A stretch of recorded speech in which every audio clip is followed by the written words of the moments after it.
Welcome. Let's do this better. Okay. Welcome. I am Laura, Laura, or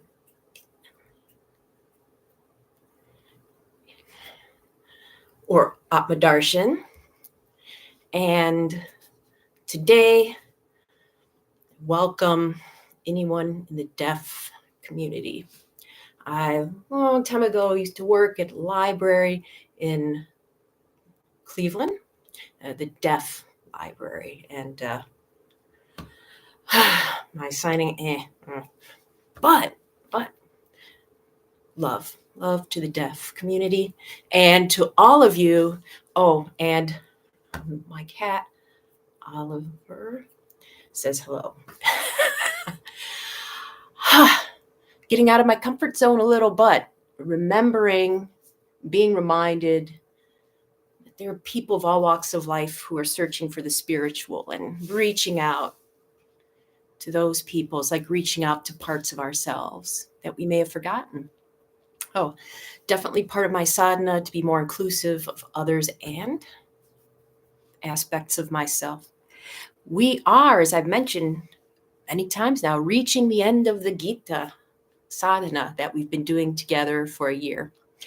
And I was reflecting on this yesterday about thinking ahead, because I've had people saying, what are you doing next? When does this end? What's going to happen afterward? And I've put a lot of thought into it. And in some ways, if we turn to the Gita and to other spiritual literature, we can realize that when we're thinking ahead to the future, we're like not in the present.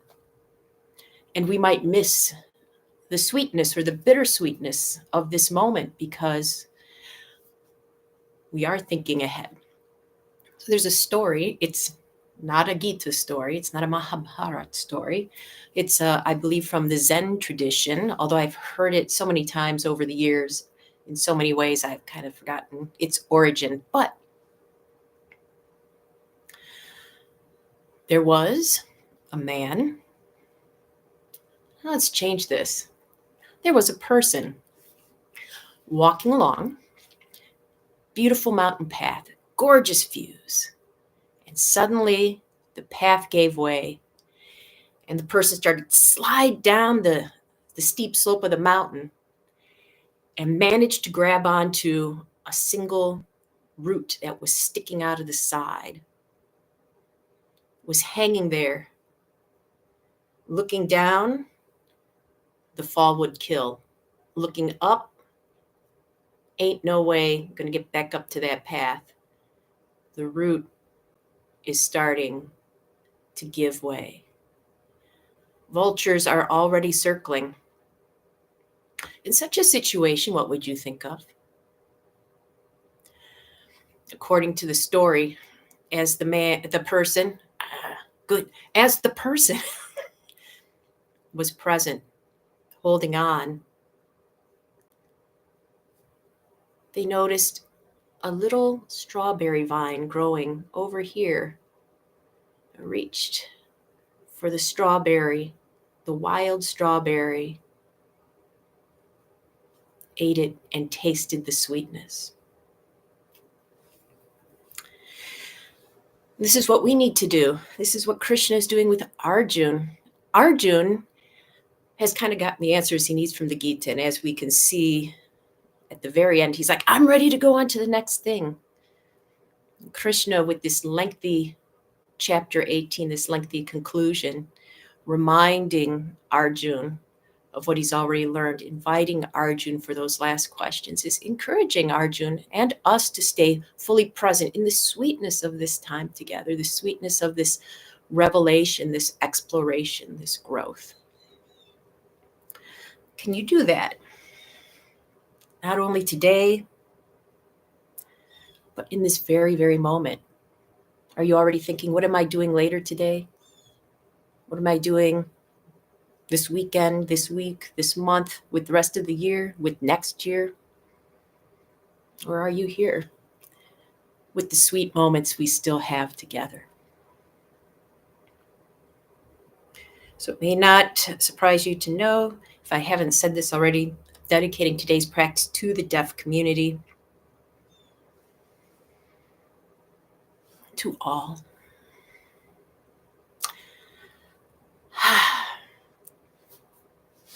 I'm going to enjoy the sweetness of a pose outside with the snow. Oh, let me get my timer ready.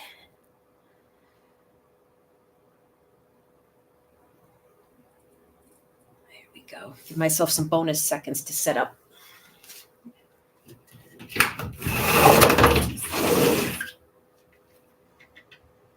More ice. Ice baby.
Great. As we start our 5-minute contemplation, I do invite you to be present with what sweetness is here with you right now, right in this moment, right in this 5 minutes of moments. Let's find out.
Welcome back. How was that for you?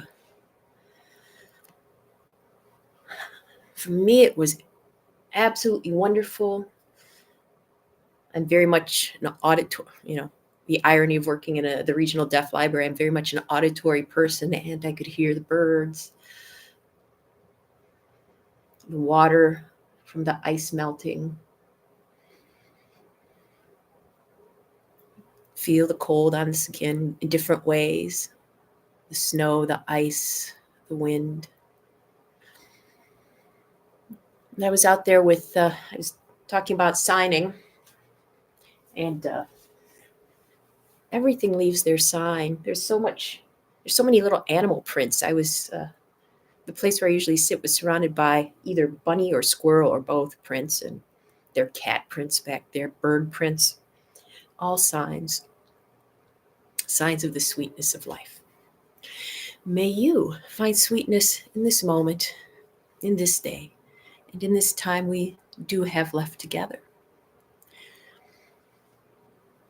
I want to say I'm looking forward to tomorrow already, but maybe that would be getting me out of present. So I'll just say, as usual, until I get to see you again, farewell.